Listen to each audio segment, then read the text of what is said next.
Alright, today I've got a very cool watch. It's an MRG G-Shock. This is the box that it comes in. This is the paperwork. The module number is 5163. It's all in Japanese. I can't really understand that.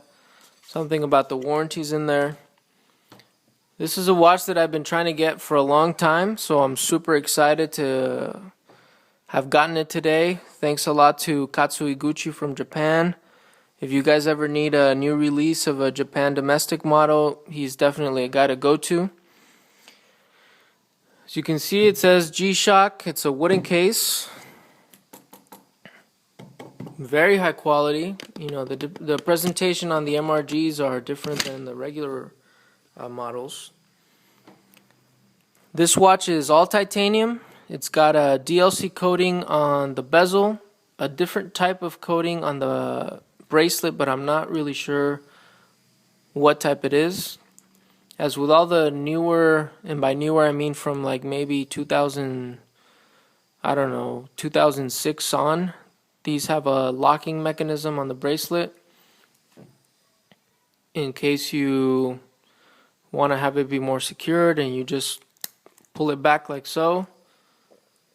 And what that helps is with if you push the pins on the side, it won't get loose. I guess if you need it to be super secure, you know, that might be useful.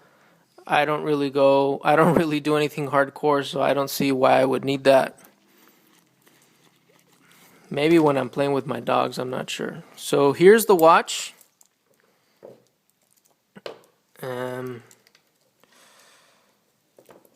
Let me get this over here. It's an analog digital with a negative display, which was kind of a bummer. But you know what, I'm going to put it up here since it looks better. But you know, not a big deal. That's what the negative display looks like. The Crystal Is Sapphire. So I mean, this is a high-end G-Shock. I would characterize these as more high-end than the Frogmans. It's got the 4 screws as is customary in the MRGs. The buttons are metal. So it's got like a brushed finish to it with some mirror-like finishes as like accents, and the whole band has that too. The back of the case is not... Let me see if I can get a good view of this. It is not a screwback, but I kind of knew that. I already knew that, so I wasn't like disappointed.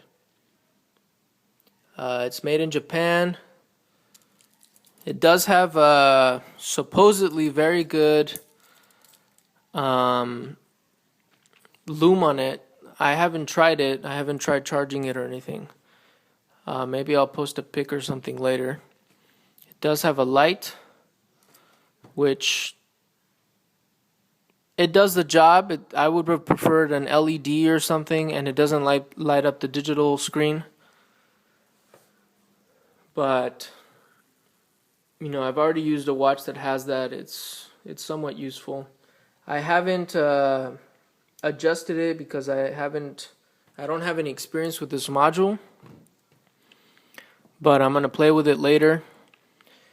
As some of you may know, titanium scratches very easily when it doesn't have coatings, and it fingerprints a lot. This one fingerprints, but it's not as obvious as a non-coated titanium. I mean, the non-coated ones, you touch it and it just looks like it's dirty. So as far as quality is concerned, I'm very pleased. You know, some people might want to get a automatic Swiss movement or something like that. You know, I know that what I like is atomics or watches that are extremely good in accuracy. And I like watches that I can wear wherever and not have to worry about it being crushed or anything like that. I don't really collect in the sense that I put them on display. I really do wear most of my watches Actually, all of them. Some of them I wear occasionally just because the colors don't go with everything. And the reason why I also like this watch is that it's for a Japan domestic model. So the watch itself isn't huge. And I like that. I'm not on board with the bigger is better scene right now. I don't really like, for example, I really like the GWA 1000. The movement on that is just crazy, but it's bigger than a Mudman, so I'm not okay with that. So here's the watch. It's gorgeous. It really is. And it does have some heft to it. I was kind of surprised by that. But it's probably because this head is just, it's pretty darn huge.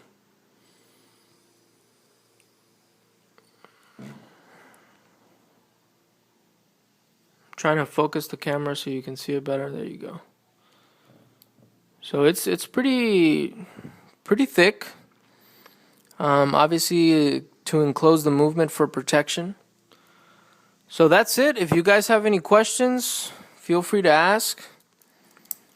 I've been sort of moving towards only